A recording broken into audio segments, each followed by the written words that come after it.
Você é muito bem-vindo à mesa do Senhor. Depois de haver lavado os pés, nos achegamos à mesa para juntos participarmos dos emblemas sagrados do corpo e do sangue de Jesus.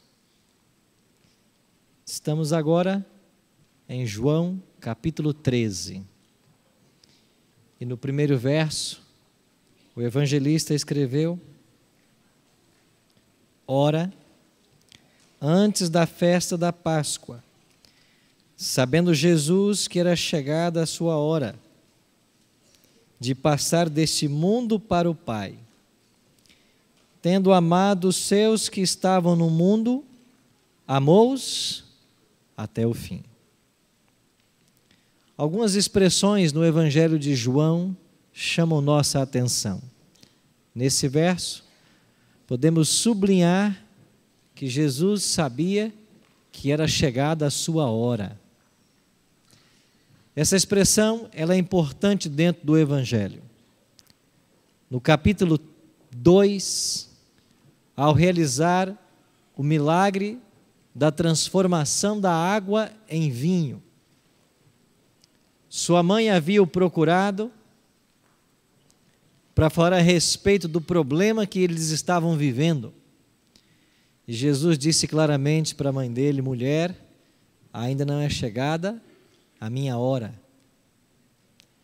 Esta é uma expressão alusiva ao momento de sua morte.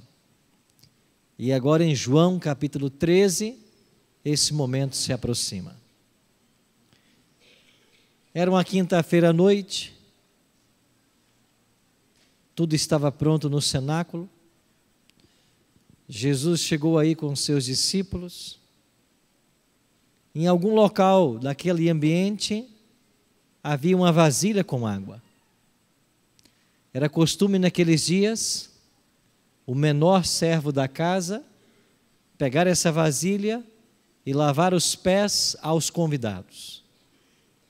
Mas nesse momento não há nenhum servo para fazer o serviço. E Jesus, como mestre no ensino, queria dar a eles uma lição da qual jamais se esqueceriam.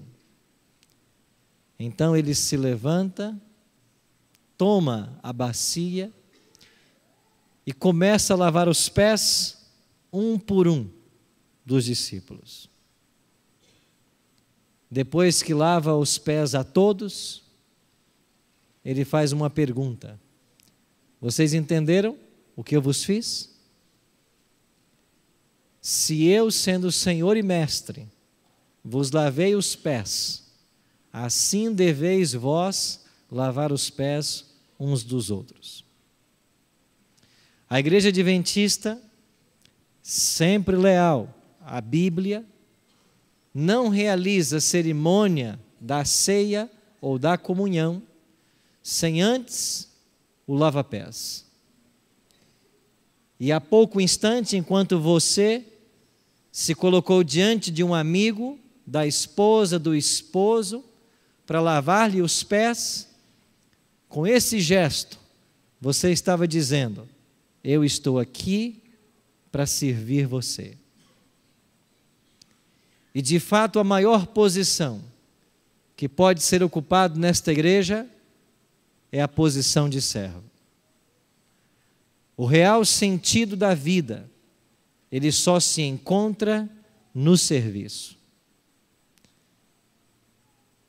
Jesus mesmo nos deu o exemplo por ato e palavra, ao declarar: o Filho do Homem não veio para ser servido, mas para servir. Sobre a mesa, de acordo com a instituição da Páscoa, em Êxodo capítulo 12, havia alguns emblemas. Ali estava o cordeiro pascal, que havia sido morto no crepúsculo daquela tarde. Ali estavam os pães asmos, ali estavam as ervas amargas, e além disso, ali estava o puro suco da vide. Este ingrediente não fazia parte dos elementos judaicos quando a Páscoa foi instituída. Mas ao longo dos séculos, as tradições judaicas incorporaram à Páscoa o uso do puro suco de uva. E ali ele estava presente nesse momento. Então Cristo se põe em pé diante do emblema sobre a mesa, o cordeiro morto, e pela primeira e única vez no plano da salvação, o tipo encontra o antítipo. A sombra encontra-se com a realidade. O cordeiro morto está agora diante do cordeiro vivo. E nesse momento único do plano da salvação, Cristo faz a transição das economias de salvação.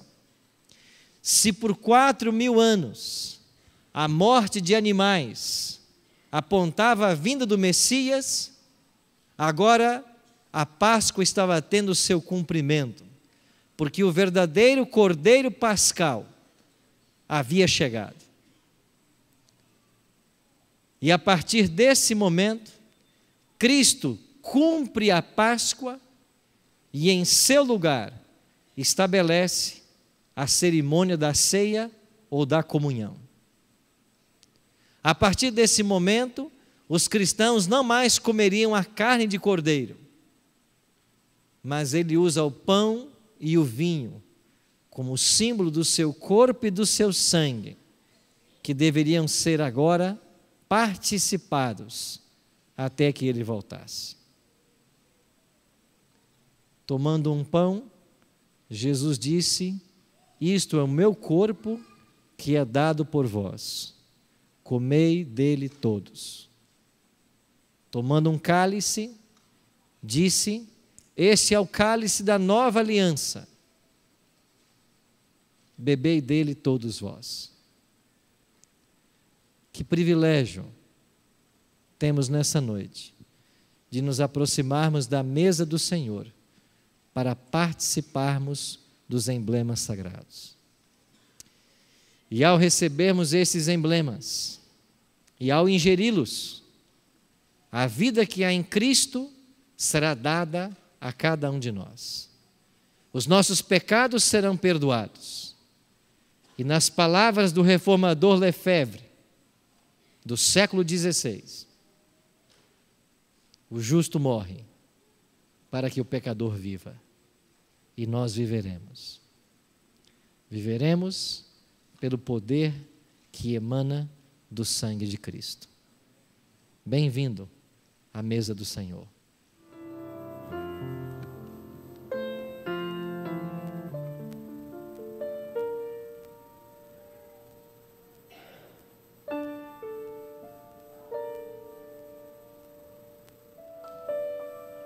Em espírito de oração, vamos juntos participar do pão e depois do vinho.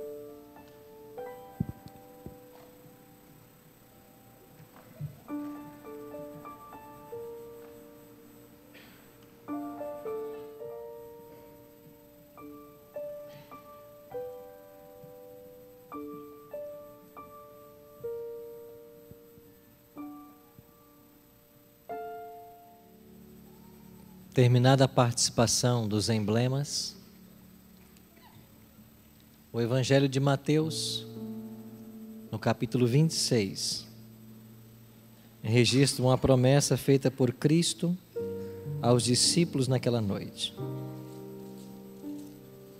Mateus, capítulo 26, verso 29, Jesus declara: e digo-vos que desta hora em diante não beberei desse fruto da videira, até aquele dia em que o hei de beber novo convosco no reino de meu Pai. Já fazem quase 2000 anos que Jesus não participa do puro suco da vide. Ele cumpre a sua promessa. E Ele está esperando que a família humana chegue aos céus para ser integrado à família celestial, então ele voltará a participar do fruto da videira.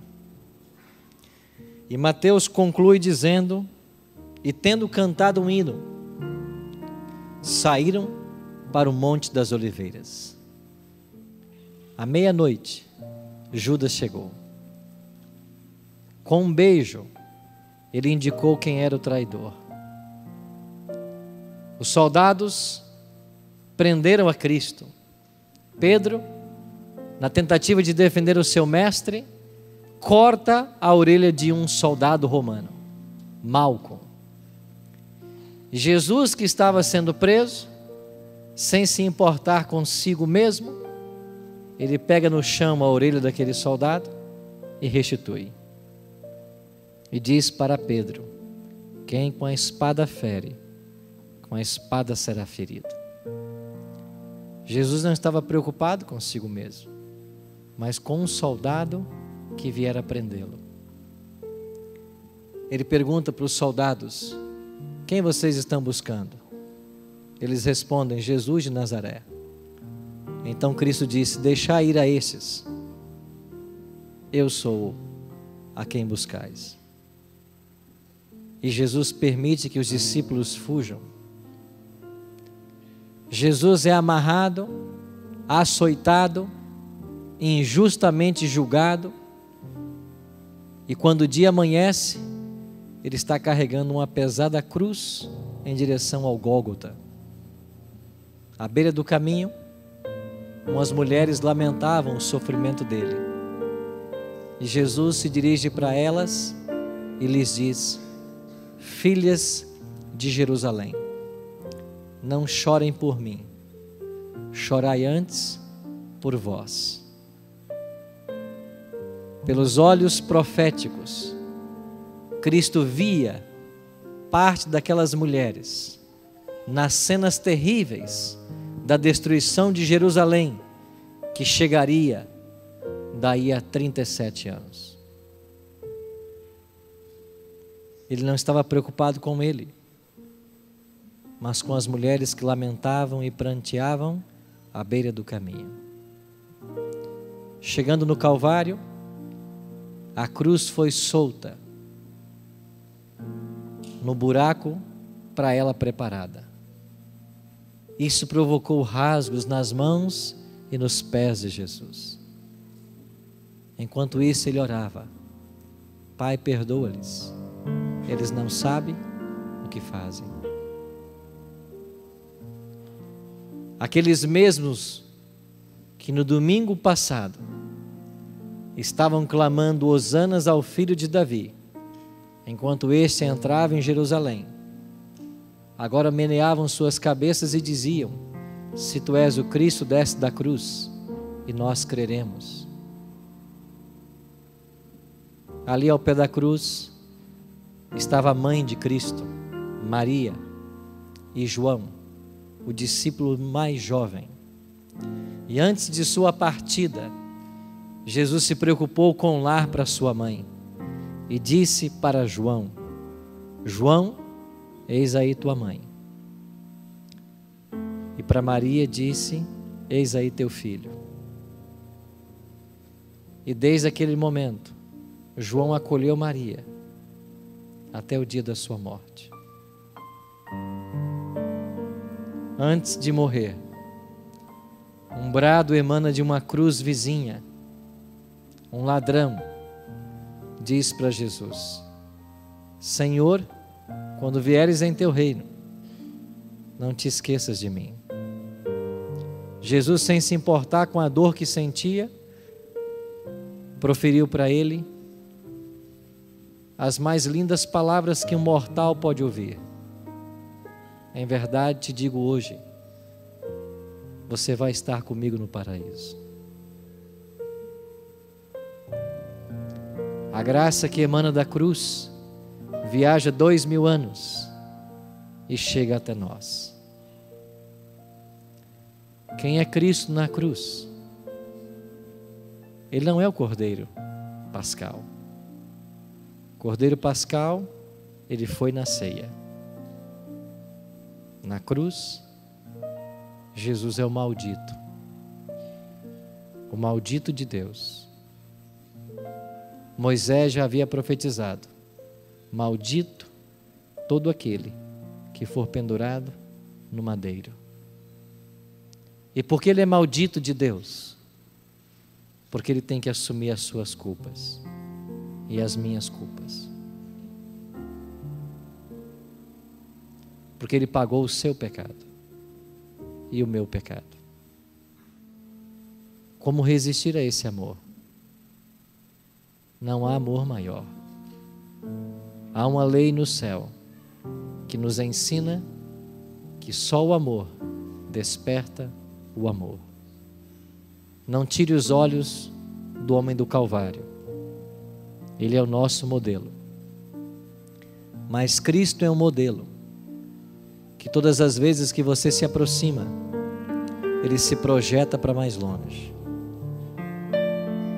E um dia nós seremos como ele é, quando nós formos glorificados. Como resistir a esse amor? Eu queria encerrar nossa semana com um verso da Bíblia. João 15:16. Em João 15:16, Jesus declara: não fosse vós quem me escolhesses a mim. Pelo contrário, eu vos escolhi a vós outros. Não fosse vós quem escolhesses a mim. Eu vos escolhi a vós outros.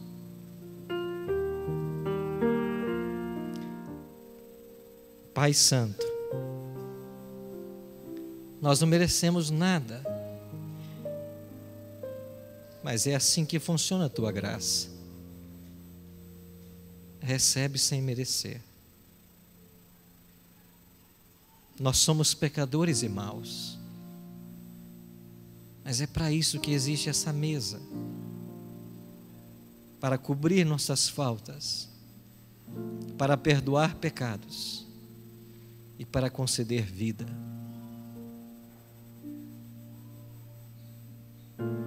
Podemos ouvir os passos de um Deus que se aproxima. Que o teu Espírito nos ajude nessa noite a nunca desistirmos do céu. Porque não fomos nós quem escolhemos ao Senhor. O Senhor quem nos escolheu. E nos comissionou para que nós fôssemos e dessemos fruto, para que esse fruto permaneça para a vida eterna. Por isso abençoa a tua igreja nessa noite. Abençoe os pastores que aqui estão. Que eles continuem sendo ministros de Cristo. Que eles conduzam o rebanho sempre aos pés da cruz. Abençoe os oficiais da igreja, os nossos anciãos, os nossos diáconos e tantos outros oficiais que aqui estão, que sem ganhar um único real, dedicam das suas vidas, dos seus recursos, dos seus talentos para o progresso dessa igreja. Obrigado por essa membresia maravilhosa, que tem buscado fazer o seu melhor para te servir, que tem buscado se envolver na missão de proclamar. E ao encerrarmos essa cerimônia nessa noite, que o teu Espírito nos ajude a não desistir do céu. O grande dia se aproxima e nós queremos ir contigo. Por isso, cuida de todos nós e nos prepare. Oramos em nome de Cristo. Amém.